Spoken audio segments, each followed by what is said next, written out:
Hello guys, hello, this is for Aries. Welcome dito sa aking channel, Kapalaran 888. Welcome Aries. Aries, tingnan natin kung anong messages, vibration, gabay, energy para sa lahat ng Aries friends natin. I hope na nasa mabuti kayong kalagayan sa ngayon. Aries, let's check. Ano ba yung message na kailangan mong marinig?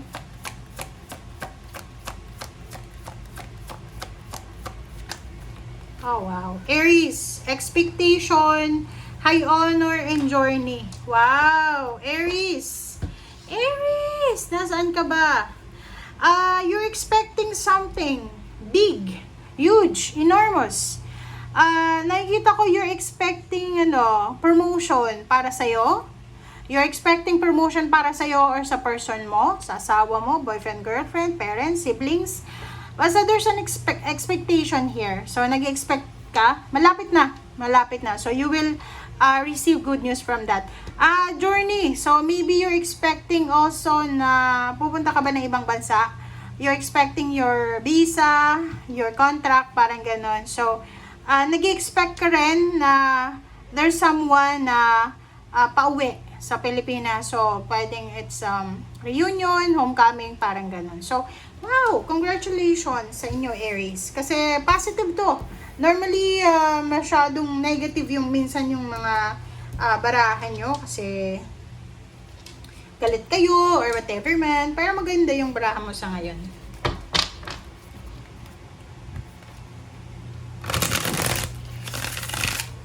You're expecting also something na matatapos na. So, pwedeng nag-iipon ka ng pera, nagpaparenovate ka, or kung ano man yan na in-expect mo na matapos na. Matatapos na yan, guys. You're expecting freedom. You're expecting so much things. Okay. Chariot and Emperor. Wow. Ang dalawang to ay major arcana siya. So, talagang major happenings, events ang mangyayari sa buhay mo. Nakikita ko sa'yo dito yon. This one is from high honor, promotion. Maybe you will be promoted or na-promote ka na. There's a parang reclaiming your power. So, may babalik sa'yo. Kung ninakawan ka, pwedeng may balik sa'yo yung ninakaw sa'yo. Kung na-demote ka, pwede kang ibalik sa posisyon. Yung freedom mo may babalik sa'yo, yung power and strength mo babalik sa'yo.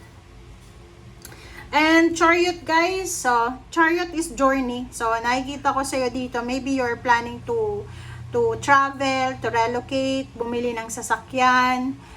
You're planning to parang ito yung journey na inihahanda mo. So prepare yourself para sa napakalaking pangyayari na yan sa buhay mo. Okay? Ang ganda ang baraha mo. Aries. I'm excited. Parang nakikita ko sobrang exciting itong message na to para sa'yo. Yung Emperor lang, yung Emperor lang, sobrang na yan sobrang strong na ng card na yan Kasi parang sinasabi,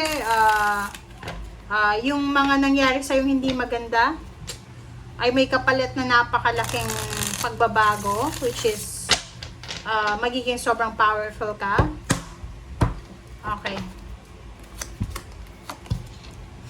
Okay, Two of Swords and the World. Oh, wow. So, you're planning to travel, you're planning to, there's something na pinaplano mo, travel, relocate, or pumunta ng ibang bansa. Pero, siguro person to, pwedeng asawa mo yan, asawa, boyfriend, girlfriend, nagpapaalam sa'yo na gusto kong pumunta ng ibang bansa para magtrabaho, pero ikaw, siguro hindi ka sigurado. So, pag-iisipan mo muna kung papayagan mo siya. Queen of Swords and Four of Swords. So, yun, there's a direction here, there's a new direction na pinipresent sa'yo ang universe. Yun na nga, itong the World card. Major arcana kasi siya, so parang sinasabi na the universe is giving you parang extra boost.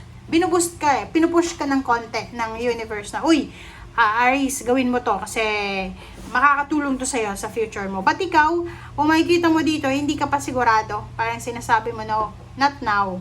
Okay? Not now. Parang ganun sinasabi mo. You're not ready. You're not ready.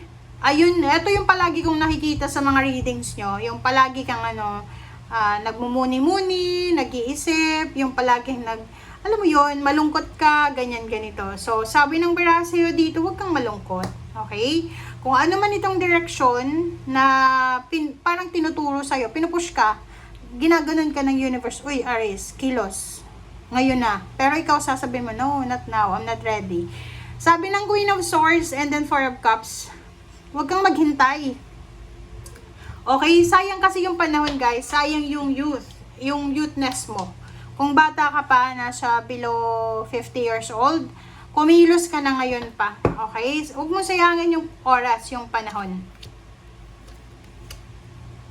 Okay, Queen of Wheels and the Star. Queen of Wheels and the Star, oh. Kita mo na?